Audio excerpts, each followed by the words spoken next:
എയറിൽ പോകുന്നതൊക്കെ വല്ലാതെ എൻജോയ് ചെയ്യുന്ന ആളാണോ? ഞാൻ എയറിൽ പോണെന്ന് വിചാരിച്ച് പോകുന്നല്ലോ, ആൾക്കാരെ എയറിൽ ആക്കുന്നല്ലേ. ചേട്ടനോട് പറഞ്ഞ നിങ്ങൾക്ക് ആഗ്രഹമുണ്ടോ? എനിക്ക് ആഗ്രഹമുണ്ട് സ്പേസിൽ പോകണം എന്നൊക്കെ, പക്ഷെ നടക്കാത്തല്ലോ.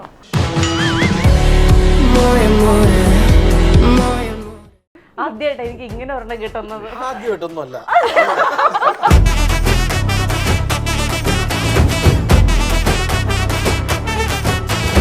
ഇങ്ങനെ കല്യാണം കാര്യമൊക്കെ പറയുമ്പോ ഭയങ്കര ഹാപ്പി മൂഡ് എന്ന് പറഞ്ഞാ ചേച്ചി അത് പറയുമ്പോ ഇങ്ങനെ എന്താ ബ്ലഷ് ഞാനൊരു പൂവിൻ മുട്ട് നീ വന്നിരിക്കാമോ. അല്ല, ഞാൻ ആലോചിക്കുന്നത് എന്താണെന്നറിയോ, ഈ കാണുന്ന ഞാനല്ല, ഞാൻ മറ്റെവിടെയോ ആണെന്ന് എങ്ങനെ ചേച്ചി ഇവിടെ നിന്ന് പറയുമോ എന്നുള്ളതാണ് ഞാൻ ആലോചിച്ചോണ്ടിരിക്കുന്നത്. എന്നിട്ട് വേണം നിങ്ങളുടെ ഇന്റർവ്യൂ ഇങ്ങനെ കേട്ട് സെറ്റിൽ പോയി ഇറങ്ങി.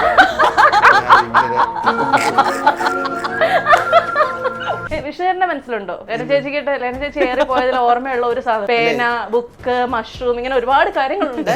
എനിക്കറിയായിരുന്നു എന്തോ വരാണ്ടെന്ന്. ഒന്നാമത് ഇന്ന് പൗർണമിയില് വ്യാഴം വന്നപ്പോ ബുധന്റെ ഒരു ചെറിയ അപകാരമുണ്ട്. ചേച്ചി വരുമ്പോ വേറെ ആളായിട്ടാ വരുന്നത്. വേറൊരാളുമായിട്ടല്ല, വേറൊരാളായിട്ട്. ചേട്ടൻ അറിയാവുന്ന 2 ഭാവങ്ങളൂടെ കാണിക്കാവോ ചേട്ടാ? അങ്ങനെ നമുക്കൊരു ഇടി റൗണ്ട് നടത്തിയാലോ? മിക്കവാറും ചോദിക്കുന്ന ആൾക്കാർക്ക് ഇടി കിട്ടുക. 3 പേരും കൂടി ഒരുമിച്ച് അറിയായിരുന്നു. നമുക്ക് ഇത് വൈൻഡപ്പ് ചെയ്താലോ അല്ലേ? അപ്പൊ 19-ാം തീയതി ജൂലൈ 19-ാം തീയതി തിയേറ്ററിലുള്ള എത്തുകയാണ്. Learn CA, CMA, ACCA, CS from India's #1 faculty pool, III Commerce Academy. So, Lena ചേച്ചി, വിഷ്ണു ചേട്ടാ ആൻഡ് ബിജു ചേട്ടാ, വെൽക്കം ടു ദ ഷോ. അതായത് നമ്മളെ ഇടിയൻ ചന്തു ആയതുകൊണ്ട് തന്നെ നമുക്ക് എല്ലാവരും ചോദിക്കുന്ന പോലെ അടി തൊഴിയിൽ നിന്ന് തന്നെ തുടങ്ങാലോ അല്ലേ? ഇതിൽ സിനിമയ്ക്ക് വേണ്ടി ഏറ്റവും കൂടുതൽ അടി തൊഴി വാങ്ങിച്ചത് ആരായിരിക്കും? വിഷ്ണു തന്നെയായിരിക്കും. ബിക്കോസ് എല്ലാ ഇടിയിലുമുള്ള ആള് വിഷ്ണു. എന്തെങ്കിലും ഇത്തവണ എന്തെങ്കിലും പറ്റിയോ കേട്ടോ? അപ്പൊ എന്റെ പഴയൊരു സിനിമയിൽ പോയതാണല്ലോ കൈ ഇരിക്കുന്നത്. ഇത്തവണ പുതിയ എന്തെങ്കിലുമൊക്കെ സംഭവിച്ചിട്ടുണ്ടോ കേട്ടോ? ഇപ്രാവശ്യം എവിടെയൊക്കെയോ പോയി വഴിപാട് കഴിച്ചു. ബാക്കിയുള്ളവർക്കൊക്കെ കിട്ടണേ, എനിക്കൊന്നും സംഭവിക്കല്ലേ, ഞാൻ പ്രൊഡ്യൂസർ അല്ലേന്ന്. ആണ്. ചേച്ചിക്ക് കിട്ടിയായിരുന്നു? എന്റെ കൈ ഒടിഞ്ഞു. കൈ ഒടിഞ്ഞോ? യെസ്, ഈ കൈ ഒടിഞ്ഞു. അത് പ്ലാസ്റ്ററിലായിരുന്നു. 1 മാസം ഞാൻ ഇങ്ങനെയായിരുന്നു. ആണ്. അപ്പൊ ഇടിയൻ ചന്തുവിനോട് എക്സ്ട്രാ റെമ്യൂണറേഷൻ ചോദിച്ചായിരുന്നു? കാരണം ഇങ്ങനെയൊക്കെ സംഭവിച്ചു. എക്സ്ട്രാ റെമ്യൂണറേഷൻ പോയിട്ട് ഉള്ളതൊന്നില്ലെന്നാണ് എന്നോട് ഇടയ്ക്ക് ചോദിക്കുന്നത്. കാസ്റ്റ് നമുക്ക് കുറച്ചു നേരത്തേക്ക് മാറ്റിയിട്ട് ഷൂട്ട് ചെയ്യാൻ പറ്റുമോ എന്ന് വരെ ഒരു ദിവസം ചോദിക്കാൻ വിചാരിച്ചു. പിന്നെ അവര് വേണ്ട വെച്ചു എന്റെ മോൻ കണ്ടിട്ട്. അപ്പൊ എനിക്കിപ്പോ ഇതൊരു ലൈഫ് ടൈം എന്താ പറയാ മെമ്മറി ആയി. ഇതൊരു അച്ചീവ്മെന്റ്. പക്ഷേ ഇതിന്റെ കൂട്ടത്തിൽ എന്റെ ലൈഫിൽ വേറെ കുറെ നല്ല കാര്യങ്ങളുണ്ടായി ആ 1 മാസം വെറുതെ ഇരുന്നുകൊണ്ട്. ഓ, അതെന്തായിരുന്നു? അപ്പോഴായിരുന്നു ഈ കല്യാണവും കാര്യങ്ങളൊക്കെ സംഭവിച്ചത്? അതിന്റെ ഇടയ്ക്ക് കുറച്ച് അതെ കുറെ വെറുതെ ഫ്രീ ടൈം കിട്ടിയല്ലോ നമുക്ക്. അതെ, ജീവിതത്തിനെ പറ്റി ചിന്തിക്കാനും എല്ലാത്തിനുള്ള സമയം കിട്ടി. അതാണ്, ആ സമയത്താണ് ചേച്ചി ഇങ്ങനെ ഫുൾ ടൈം ശൂന്യാകാശത്ത് കറങ്ങി വരുന്നത് അല്ലേ?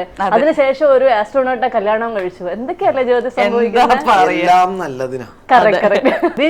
ചേട്ടൻ എങ്ങനെയായിരുന്നു? ഇടിക്കാനൊക്കെ ഉണ്ടായിരുന്നു? കിട്ടി? കൊടുക്കാൻ പറ്റിയായിരുന്നു? ചേട്ടൻ ഇത് പഠിച്ചോ? പീറ്റർ ഹെയ്ൻ ഇതൊക്കെ പഠിപ്പിച്ചോ ചേട്ടനെ ഇടിക്കാനൊക്കെ? പുള്ളി ഓൾറെഡി കളരിക്കാരനാണ്. ഈ സിനിമയ്ക്ക് വേണ്ടി മൊട്ട അടിച്ചാണോ ചേച്ചി? അങ്ങനെയും പറയാം. അതോ വേറെ വഴിപാട്, ഫാന്റസി അങ്ങനെ? ഇല്ല, ഞാൻ സിനിമയ്ക്ക് വേണ്ടി മാത്രമായിട്ടുള്ള ഇതായിരുന്നു. ഇതെന്റെ ഓൺ ഫ്ലൈറ്റ്സ് ഓഫ് ഫാന്റസി അല്ല, അത് 2018 ഇത് ഏറ്റവും ലേറ്റസ്റ്റ്. ഇത് സിനിമയ്ക്ക് വേണ്ടി. ചേച്ചി എയറിൽ പോകുന്നതൊക്കെ വല്ലാതെ എൻജോയ് ചെയ്യുന്ന ആളാണോ? ഞാൻ എയറിൽ പോണെന്ന് വിചാരിച്ച് പോകുന്നല്ലോ, ആൾക്കാരെ എയറിൽ ആക്കുന്നല്ലേ. അപ്പൊ അതും എൻജോയ് ചെയ്യാ, വരുന്നതൊക്കെ എൻജോയ് ചെയ്യാ. ട്രോൾസ് ഒക്കെ വരുമ്പോ അയച്ചേരണമെന്ന് പറഞ്ഞേക്കണം. അതെ, ഞാനത് ശരിക്കും ആസ്വദിക്കാറുണ്ട്. ബിക്കോസ് ആ ട്രോൾസ് കാരണമൊക്കെ എനിക്ക് ഒരുപാട് ഗുണം ഉണ്ടാവുന്നുണ്ട്. ചേച്ചിക്ക് എന്നത് ഏറ്റവും ഇഷ്ടപ്പെട്ടത് ചേച്ചി പറഞ്ഞ ഏത് കാര്യമായിരിക്കും? പിന്നീട് ഇങ്ങനെ ആൾക്കാർ എല്ലാവരും എടുത്ത് ആഘോഷിക്കുന്ന ഞാൻ മനസ്സിൽ കൊണ്ടുനടന്ന് ആഘോഷിക്കുന്നൊന്നുമില്ല. ആ സമയത്ത് എൻജോയ് ചെയ്യും, പിന്നെ അത് വിടും. അപ്പോഴേക്കും അടുത്ത എൻജോയ്മെന്റ് വരുമല്ലോ ലൈഫിൽ. എന്നാലും ചേച്ചിയുടെ മനസ്സിൽ ഇപ്പൊ തങ്ങി നിൽക്കുന്ന അതിന് മാത്രം വാല്യൂ ഉള്ള ഒന്നും ഉണ്ടായിരുന്നു. വിഷയന്റെ മനസ്സിലുണ്ടോ ലെന ചേച്ചി ഏറെ പോയതിൽ ഓർമ്മയുള്ള ഒരു സാധനം? പേന, ബുക്ക്, മഷ്റൂം, ഇങ്ങനെ ഒരുപാട് കാര്യങ്ങളുണ്ട് അല്ലേ? ഇല്ല, ഏതാണ് മനസ്സിലുള്ള? ഈ പറഞ്ഞ കാര്യങ്ങളൊക്കെ നടക്കുമ്പോ ഞങ്ങൾ ഒരുമിച്ചുണ്ട്, ഞങ്ങൾ ഒരുമിച്ച് വർക്ക് ചെയ്യുന്നുണ്ട്. അപ്പോ അന്ന് ഈ പറഞ്ഞ പോലെ ചേച്ചിക്ക് ഇങ്ങനെ ഒരു അപകടം സംഭവിക്കുമ്പോ തലേദിവസം കൂടി നമ്മളെ ഉപദേശിച്ചിട്ട് പോയതാ ചേച്ചി. പുള്ളി അതും ഇതൊക്കെ പറയും, എല്ലാത്തിലും ചാടിക്കേറി ഒന്നും പോയേക്കരുത്, ശ്രദ്ധിച്ചോ, അതാണ് ഇതാണ്. അപ്പൊ എനിക്ക് ഓൾറെഡി ഇതിനു മുൻപ് അപകടം പറ്റിയേക്കണേ കൊണ്ട് അപ്പൊ എന്നോട് ചേച്ചി ഇതേപോലെ നോക്കണം എന്നൊക്കെ പറഞ്ഞിട്ട് പിറ്റേ ദിവസം നോക്കുമ്പോ ചേച്ചി ഇങ്ങനെ ഹോസ്പിറ്റലിൽ കയ്യൊക്കെ ഒടിഞ്ഞു വരും. ഇവരെന്നെ കൊണ്ടുപോയിരിക്കുന്നത് അവിടെ പുറത്ത് നിൽക്കുക നമ്മള്. അപ്പൊ ഡോക്ടർ വന്നിട്ട് പറഞ്ഞ് ചെറിയൊരു ഇതുണ്ട്, അപ്പൊ എന്തായാലും അപ്പൊ ബ്രേസ് ഇട്ടാ മതി എന്ന് പറഞ്ഞത് അല്ലെ. ഇല്ല, ഞാൻ ചോദിച്ചു ബ്രേസ് ഇടാൻ പറ്റുമോന്ന്. അപ്പൊ ഇല്ല, അത് പ്ലാസ്റ്റർ തന്നെ ഇടണം, 1 മാസം ഇട്ടോണ്ട് നടക്കണം എന്ന് പറഞ്ഞു. അപ്പൊ ഞങ്ങളാകെ തകർന്നു, ഞാനും ശ്രീത്തേട്ടനും. അപ്പൊ ചേച്ചി പക്ഷെ കൂളായിട്ട് എന്ന് പറഞ്ഞോണ്ട് എനിക്കറിയായിരുന്നു എന്തോ വരാണ്ടെന്ന്. ഒന്നാമത് ഇന്ന് പൗർണമിയിൽ വ്യാഴം വന്നപ്പോ എന്തൊക്കെ ബുധന്റെ ഒരു ചെറിയ അപകാരമുണ്ട്. ചേച്ചി ഇത് കൂളായിട്ട് ഇത് പറഞ്ഞോണ്ടിരിക്കുക. ചേച്ചി ജോത്സ്യം പിടിച്ചിട്ടുണ്ടോ? എന്താ അറിയാത്തത് ചോദിക്കുന്നു. ഇല്ല, ഞാൻ ആലോചിക്കുന്നത് സൈക്കോളജിയിൽ ഫസ്റ്റ് റാങ്ക് ഹോൾഡറല്ലേ ചേച്ചി? അല്ല, ഞാൻ ആലോചിക്കുന്നത് എന്താണെന്നറിയോ, ഈ കാണുന്ന ഞാനല്ല, ഞാൻ മറ്റെവിടെയോ ആണെന്ന് എങ്ങനെ ചേച്ചി ഇവിടെ നിന്ന് പറയോ എന്നുള്ളതാണ് ഞാൻ ആലോചിച്ചോണ്ടിരിക്കുന്നത്. എന്നിട്ട് വേണം നിങ്ങളുടെ ഇന്റർവ്യൂ.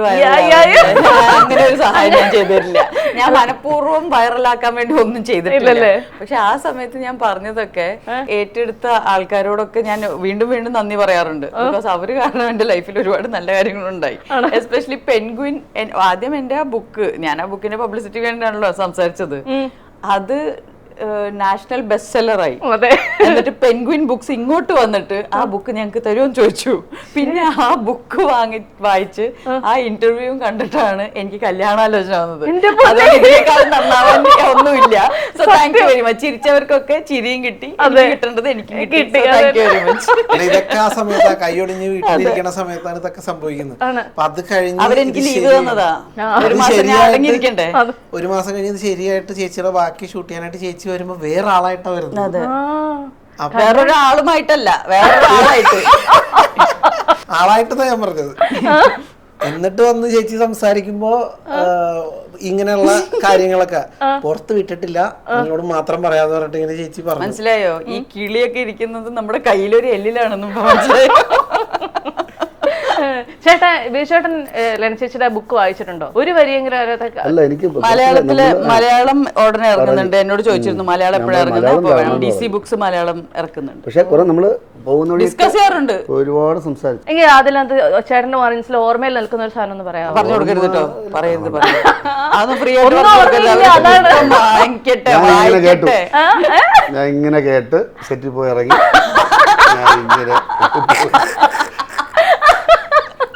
ഏകദേശം കാവാല സാർ പണ്ട് അവിടെ നിന്ന് സംസാരിക്കാൻ കേട്ടിട്ടുണ്ട്. കാവാല നാരായണ സാർ വേറെ ഒരു കോസ്മിക് സംഭവങ്ങൾ ഇതൊക്കെ പറഞ്ഞു കഴിയുമ്പോ എന്നോട് ഞാൻ ഇങ്ങനെ കേട്ടിട്ടുണ്ട്, കാവാലൻ സാർ അങ്ങനെ പറയുമായിരുന്നു, ഇത്ര പറയുള്ളൂ എന്റെ. അപ്പൊ ഞാൻ അല്ല, അമ്മ സങ്കല്പ അല്ലേ, അതൊക്കെ ഇങ്ങനെ കുറെ ഡിസ്കഷൻ ഒക്കെ ചെയ്യും. പക്ഷെ അത് കഴിഞ്ഞിട്ട് പതുക്കെ ഇവരെയൊക്കെ നോക്കുമ്പോ ഇങ്ങനെ ഇപ്പൊ തന്നെ ഒരു സംഭവം ഉണ്ട്.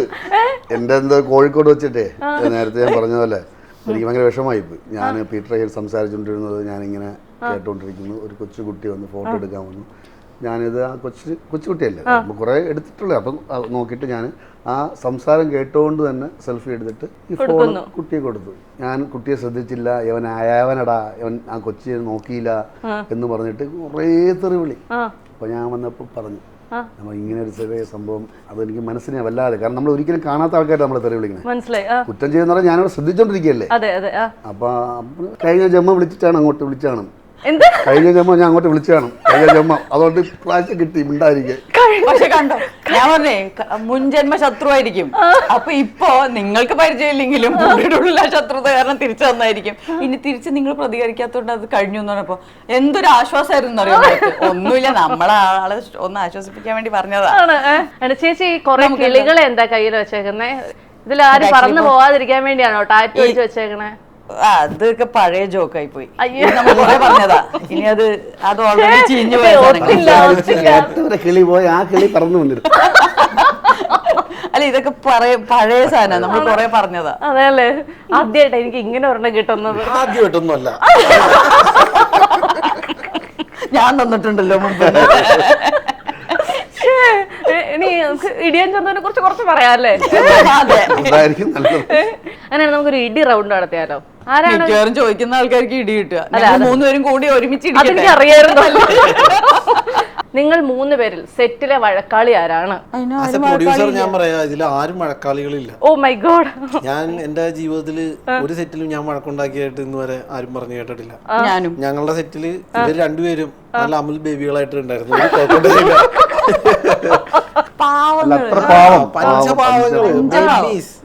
അതെ. രണ്ടാമത്തെ ചോദ്യം, ഫുഡ് കറക്റ്റ് ടൈം കിട്ടിയില്ലെങ്കിൽ സെറ്റിൽ വഴക്കുണ്ടാക്കുന്ന ഇവരിൽ ആരാണ്? താരതമ്യേന വഴക്കുണ്ടാക്കുന്നത്. പ്രത്യേകിച്ച് ആ ബുദ്ധിമുട്ട് വന്നില്ല, ഞങ്ങൾ ഫുൾ ടൈം തീറ്റായിരുന്നു. ദൈവം, ഞാനാണ് എന്തെങ്കിലും കുറച്ച് പ്രശ്നം ഇവർ ആരെങ്കിലും ഉണ്ടാക്കി അതല്ലേ നിങ്ങൾ ഒരു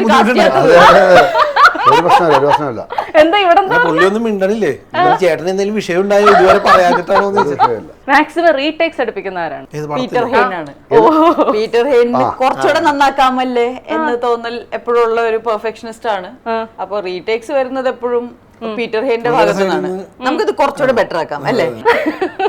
ഇല്ല, ഏറ്റവും കൂടുതൽ ചേട്ടന് ബാർഗെയിൻ ചെയ്യാൻ പറ്റിയ ആ താരമാരാണ്? അല്ല, ഞാൻ ആരോടും ബാർഗെയിൻ ചെയ്തിട്ടില്ല. ഇവര് പറഞ്ഞ പൈസ നമ്മുടെ മുമ്പിൽ ആ മറ്റേ പുസൻ ബൂട്ട്സിൽ ആ എക്സ്പ്രഷൻ കണ്ടിട്ടില്ലേ ഇങ്ങനെ, അതുപോലെ അങ്ങ് നമ്മളെ ഞാനാണ് ആളൊന്നും ചെയ്തിട്ടില്ല. എല്ലാവരും വിഷ്ണുവിന്റെ ഒരു ഫോട്ടോ നമുക്ക് പ്രൊഡക്ഷൻ കൺട്രോളർ വെച്ചിട്ട് വിഷ്ണു അതിലിങ്ങനെ പാവമായിട്ട് നിൽക്കുന്നു. അപ്പൊ നമ്മള് ഓക്കെ, അങ്ങനെയായിരുന്നു. ആരും ഒരു ചർച്ച ഉണ്ടായില്ല. ആദ്യമായിട്ട് ഇപ്പൊ തന്നെ ഇരിക്കുന്നുണ്ട് ആ പൈസയുടെ കാര്യം ചോദിച്ചപ്പോ തന്നെ പാവം.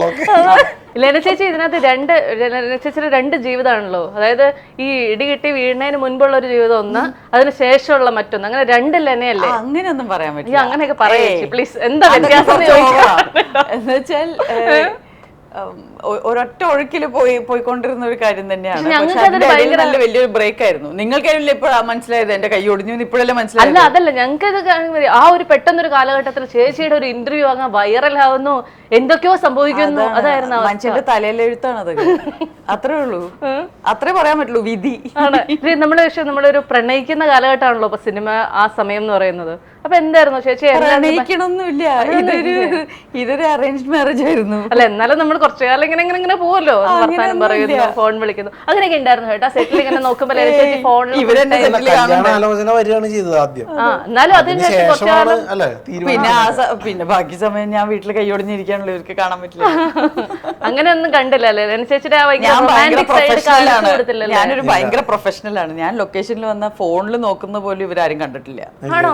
അല്ലേ? ഇല്ല, ഞാൻ എന്റെ ക്യാരക്ടറിലായിരിക്കും. ആണ് ഈ രണ്ടാമത് വന്നപ്പോ ചേച്ചി ഇങ്ങനെ കല്യാണ കാര്യമൊക്കെ പറയുമ്പോ ഞാൻ പറഞ്ഞില്ലേ, വേറൊരാള് ഭയങ്കര അത് സത്യമാണ് ആക്ച്വലി. ബിക്കോസ് ഞാൻ എന്റെ ജീവിതത്തിൽ ചിന്തിച്ചിരുന്നില്ല.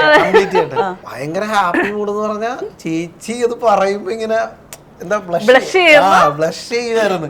അപ്പൊ നമുക്കും ഭയങ്കര സന്തോഷം കേട്ടാ, ഭയങ്കര സർപ്രൈസിങ് ആയിട്ടാണ് ചേച്ചി ആ കാര്യങ്ങൾ പറയണം. ആ ഇന്റർവ്യൂ കണ്ടിട്ട് ഇത്രാമത്തെ മിനിറ്റിൽ ഇങ്ങനെ നോക്കി എന്ന് പറഞ്ഞ അത് ചേച്ചി പറഞ്ഞായിരുന്നു ഇടിയൻ ചന്തുവിലെ കാര്യങ്ങൾ പറഞ്ഞു പോവാം. അതെ, ഇതൊക്കെ ഇടിയൻ ചന്തുവിനിടയിൽ സംഭവിച്ച കാര്യങ്ങളല്ലേ? സംഭവിച്ച കാര്യങ്ങൾ പറഞ്ഞൊന്ന കാര്യം തീർത്തില്ല.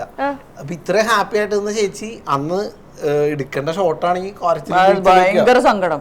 അപ്പൊ അത് കഴിഞ്ഞിട്ടുള്ള സാധനമാണ് ഈ കരച്ചിലും പിടിച്ചിലും. അത് എടുക്കുമ്പോ ഈ പറഞ്ഞ പോലെ സ്വിച്ചായി ആക്ടർ അവിടെ വന്നു.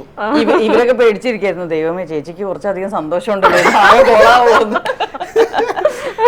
ചേട്ടാ, ഈ സിനിമയിലേക്ക് ചേട്ടൻ ഇങ്ങനെ നാടകങ്ങളിൽ ആദ്യം വന്നു, അതിനുശേഷം സീരിയലിൽ വന്നു, സിനിമയിലേക്ക് വന്നു. ചേട്ടന്റെ ലൈഫ് ജേർണി ഭയങ്കര എക്സൈറ്റിംഗ് ആയിട്ടും സർപ്രൈസിംഗ് ആയിട്ടും ചേട്ടന് സ്വയം തോന്നാറുണ്ടോ? നാടകം ചെയ്തു, ഇങ്ങനെ സിനിമയിൽ അങ്ങനെ വരണം, അഭിനയിക്കണമെന്നൊരു ആഗ്രഹമായിരുന്നു. ഇതൊക്കെ ഇങ്ങനെ വന്നതാണ്. നാടകം ചെയ്തപ്പോൾ തന്നെ അറിയാലോ, കവലസാറിന് ഒന്നുകൊണ്ട് അവിടെ നിന്ന് ആക്ടേഴ്സ് വേണിച്ചേട്ടൻ, ഗോപിച്ചേട്ടൻ, അങ്ങനത്തെ ഒരു നിരയുണ്ടല്ലോ നമ്മുടെ പിൻഗാമികൾ. അപ്പൊ അതിന്റെ ചുവട് വെച്ചിട്ട് ആരെയും നോക്കാം, അതിനടുത്തൊരു തിയേറ്ററിൽ നിന്ന് ഒരാളെ വിളിക്കാം, അഭിനയിപ്പിക്കാം, അങ്ങനെ വന്നു പോയതാണ്. സിനിമയിലേക്ക് വന്നു, വിവാഹം കഴിഞ്ഞു, കുട്ടി ഉണ്ടായി, ജീവിതത്തിൽ എന്ത് മാറ്റം ഉണ്ടായി? ഇത്രയെല്ലാം മാറ്റം, പിന്നെന്തോ ഇതെല്ലാം കൂടെ കൂട്ടിച്ചേർത്ത് ഒരു സിംഗിൾ മാറ്റം പറ. ഇപ്പൊ പ്രൊഡ്യൂസറുമായി ഇടിയൻ ചന്തു എന്ന സിനിമയിൽ വന്ന് എത്തി നിൽക്കുന്നു. ഈ ചേച്ചിയുടെ ലൈഫിലേക്ക്? അയ്യോ, എന്റെ ലൈഫിൽ ഒന്നും സംഭവിച്ചിട്ടില്ല. ഞാൻ ഇങ്ങനെ ഒരു ഇതാണ് യഥാർത്ഥ ചോദ്യം. അതെ, ഇവിടെ എത്താൻ വേണ്ടി അപ്പൊ എനിക്ക് പറയാനുള്ളത്, നമ്മളിപ്പോ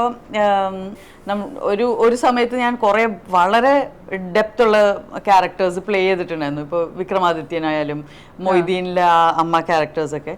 അപ്പോൾ ആ ഒരു ഫീലിംഗ് തിരിച്ചെനിക്ക് കിട്ടിയത് ഇടിയൻ ചന്തുവിലാണ്. ഒരു ആസ്ട്രോനോട്ടിനെ കല്യാണം കഴിച്ചതുകൊണ്ട് എപ്പോഴെങ്കിലും ശൂന്യാകാശത്ത് പോകണമെന്ന് ആഗ്രഹമുണ്ടോ? നടക്കാത്ത കാര്യങ്ങൾ അങ്ങനെ ഞാൻ വെറുതെ ചിന്തിച്ചു കൂട്ടാറില്ല. ഞാൻ അത്ര റിയലിസ്റ്റിക് ആയിട്ടുള്ള ഒരാളാണ്. ഞാൻ പറയുന്നത് മനസ്സിലാവുന്നില്ലാത്ത ആൾക്കാരോട് ഇപ്പൊ പറഞ്ഞിട്ട് കാര്യമില്ല. ശൂന്യാകാശത്ത് പോകണം. അതെ, വെറുതെ അന്ന് നമുക്ക് ചേച്ചി ഫ്രീ ആയിട്ട് ഇടയ്ക്കിടയ്ക്ക് പോവാറുണ്ടോ? അവിടെ കുഴപ്പമില്ല. അന്ന് നമുക്ക് ഇത് വൈൻഡപ്പ് ചെയ്താലോ അല്ലെ? അപ്പൊ 19-ാം തീയതി ജൂലൈ 19-ാം തീയതി തിയേറ്ററിലുള്ള എന്നാലും വേണ്ടി ചോദിക്കാം, എങ്ങനെയെങ്കിലും ഒരു ആഗ്രഹം എപ്പോഴെങ്കിലും ചേട്ടനോട് പറഞ്ഞു? നിങ്ങൾക്ക് ആഗ്രഹമുണ്ടോ? എനിക്ക് ആഗ്രഹമുണ്ട് സ്പേസിൽ പോകണം എന്നൊക്കെ, പക്ഷെ നടക്കാത്ത ഇപ്പഴേ പറഞ്ഞുതരാം. നടക്കില്ല അല്ലേ? താങ്ക്സ്. അപ്പൊ ഏതായാലും 19-ാം തീയതി ജൂലൈ 19-ാം തീയതി ഇടിയൻ ചന്ത തിയേറ്ററുകളിലേക്ക് എത്താണ്. എല്ലാവരും തിയേറ്ററിൽ തന്നെ പോയി സിനിമ കണ്ട് മികച്ച വിജയമാകട്ടെ. All the very best guys and thank you so much. Learn CA, CMA, ACCA, CS from India's #1 faculty pool, III Commerce Academy.